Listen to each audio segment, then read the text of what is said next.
In my YouTube channel research be education and motivation. बेस शिक्षा news में आप देख रहे हैं परिषद स्कूल में बच्चों से पढ़वाई नमाज। खंड शिक्षा अधिकारी ने मांगा स्पष्टीकरण, जाने क्या है पूरा मामला। छुट्टी के दिन खुले रहेंगे आधार सेवा केंद्र।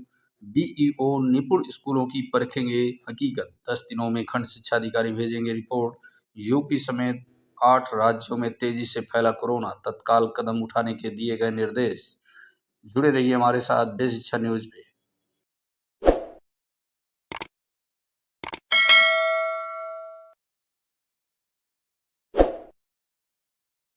बीईओ निपुण स्कूलों की परखेंगे हकीकत। 10 दिनों में खंड शिक्षा अधिकारी भेजेंगे रिपोर्ट। बरेली जिले के 4 परिषद स्कूलों को निपुण लक्ष्य पर निपुण विद्यालय घोषित किया गया है। यह विद्यालय वाकई निपुण है भी या नहीं, इसके लिए शासन खंड शिक्षा अधिकारियों से इन स्कूलों का सत्यापन कराएगा। खंड शिक्षा अधिकारियों के सत्यापन में यह पास हो जाते हैं तो शासन स्तर से एक टीम आकर जांच करेगी। उसकी फाइनल रिपोर्ट के आधार पर ही विद्यालय को निपुण घोषित किया जाएगा। निपुण भारत मिशन के तहत प्रदेश के सभी बेसिक स्कूलों को निपुण स्कूल बनाने का लक्ष्य दिया था, जिसमें कक्षा 1 से 3 तक के छात्र छात्राओं को निपुण बनने के लिए अलग अलग लक्ष्य थे।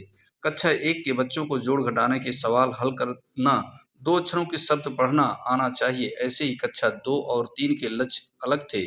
यह लक्ष्य कितने स्कूलों ने पूरा किया और कितने स्कूल निपुण बने, इसके लिए पहले चरण में आंतरिक सर्वे किया गया, जिसमें 236 स्कूल पास हुए थे। अब शासन के आदेशानुसार दूसरे चरण में पहले चरण के पास हुए 236 विद्यालयों का 4 जनवरी तक डीएलएड प्रशिक्षुओं ने आकलन किया। उसकी सभी जानकारी निपुण ऐप के माध्यम से अपलोड कर दी। दूसरे चरण में 236 स्कूलों में से 4 स्कूलों को चयन किया गया। इस सर्वे के लिए प्रशिक्षुओं ने रैंडम तरीके से अलग-अलग स्कूलों में से 10-10 बच्चों को लिया था। उसके आधार पर बरेली के 4 स्कूल निपुण स्कूल बने। पहले नंबर पर बरेली के आलमपुर जाफराबाद ब्लॉक का प्राथमिक विद्यालय बेटा चौहान, दूसरे नंबर पर फतेहगंज पश्चिमी का प्राथमिक विद्यालय खड़गपुर, तीसरे नंबर फतेहगंज पश्चिमी का ही उदयपुर बनोजन और चौथे स्थान पर नवाबगंज का प्राथमिक विद्यालय तुमड़िया था। 10 दिनों में खंड शिक्षा अधिकारी भेजेंगे रिपोर्ट। शासन के आदेशानुसार जिन 4 स्कूलों को ऐप पर निपुण दिखाया है, खंड शिक्षा अधिकारियों को उनको भौतिक सत्यापन करना होगा। 10 दिनों में उस सत्यापन की रिपोर्ट परियोजना कार्यालय को भेजनी होगी।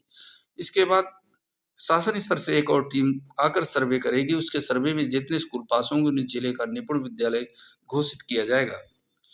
हमारे यहाँ पहले चरण में 236 स्कूल निपुण घोषित हुए थे। दूसरे चरण में 4 नाम शासन तक पहुंचा। अब खंड शिक्षा अधिकारियों से इनका निरीक्षण कराया जाएगा, जिससे हकीकत का पता चल सके। विनय कुमार, बीएसए, बरेली। यूपी समेत 8 राज्यों में तेजी से फैला कोरोना, तत्काल कदम उठाने के दिए गए निर्देश। नई दिल्ली कोरोना के लगातार बढ़ते संक्रमण के बीच केंद्र ने राज्य सरकारों के रवैये पर नाराजगी जताई है। केंद्रीय स्वास्थ्य मंत्रालय ने शुक्रवार को उत्तर प्रदेश, राजस्थान, तमिलनाडु सहित 8 राज्यों को पत्र लिखकर संक्रमण का प्रसार रोकने के लिए तत्काल कदम उठाने की नसीहत दी है। मंत्रालय ने जीनोम सीक्वेंसिंग बढ़ाने के साथ मास्क के उपयोग, भीड़ से दूरी और बूस्टर खुराक के टीकाकरण के प्रयास और तेज करने को कहा है। मंत्रालय का कहना है कि कई बार सलाह के बाद भी राज्यों में वैश्विक मानकों के अनुसार जांच नहीं हो रही है। गंभीर श्वसन संक्रमण से जुड़े रोगियों की निगरानी और अस्पतालों, ऑक्सीजन, दवा भंडार की लगातार समीक्षा के भी निर्देश दिए हैं। 2 सप्ताह में बढ़े संक्रमित। केंद्रीय स्वास्थ्य सचिव राजेश भूषण जी ने लिखा है कि यूपी में 2 सप्ताह में संक्रमितों की प्रतिदिन संख्या औसतन 279 से बढ़कर 696 तक पहुंच गई है। गौतम बुद्ध नगर में जिले में संक्रमण 22% से अधिक है। लखनऊ, मेरठ, झांसी व गाजियाबाद में संक्रमण क्रमशः 8.9, 7.7, 6.5 और 6% तक पहुंच गया है। शनिवार को ईद की छुट्टी के दिन भी प्रदेश के सभी आधार सेवा केंद्र खुले रहेंगे। भारतीय विशिष्ट पहचान प्राधिकरण यूडीआई ने लोगों की सुविधा के लिए ऐसा किया है। अधिकारियों का कहना है कि इस समय स्कूली छात्रों के आधार अपडेट और नए बनाने का काम अधिक हो रहा है। ऐसे में खासतौर पर स्कूली बच्चों की सुविधा के लिए आधार सेवा केंद्र खोले गए हैं। अवकाश का दिन होने की वजह से स्कूली छात्र छात्राएं अपना आधार का काम कर सकेंगे।